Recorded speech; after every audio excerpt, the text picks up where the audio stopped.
to have the divine experience that we're reading about in these books, we've got to release our attachment in some way to the material plane.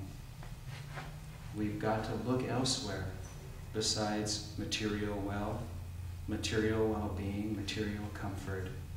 And so maybe that starts with how we work with each other, because God is everywhere. But where can we find God right now?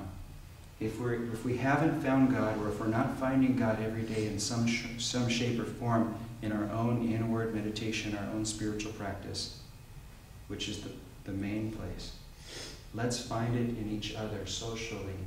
Let's learn to interact with each other on the heart level, in kindness and harmony, without judgment and without reaction, or let's say overemphasizing the material part of the individuals. Who cares what they look like?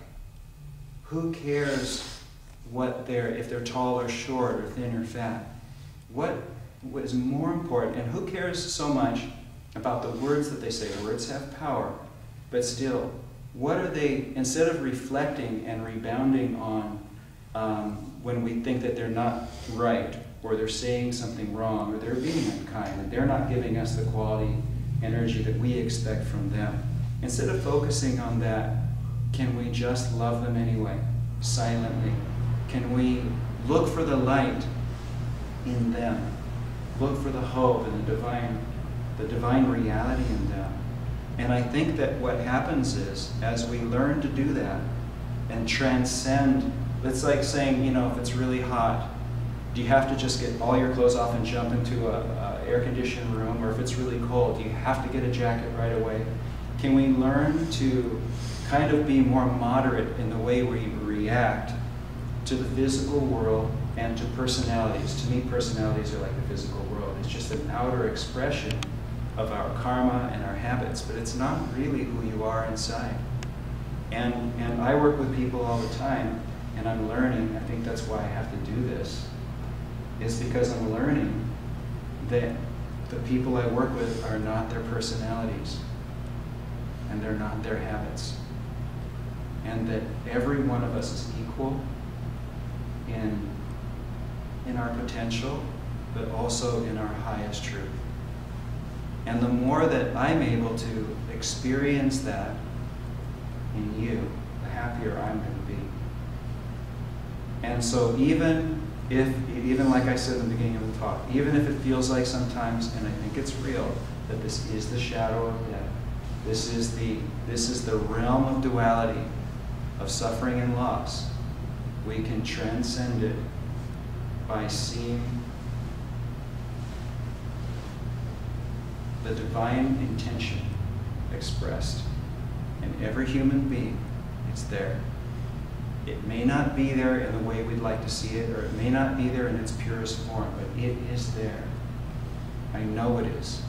And you'll know it too. The more you meditate and learn to move away from the body, move away from all the physicality of it, get comfortable as you can, and then forget the body, leave it behind like it's a stone. It's just like a weight that's holding you down. And open the heart and love Mother Earth, or love the stars and the heavens, or love the eyes and the light in the eyes of our children and our friends.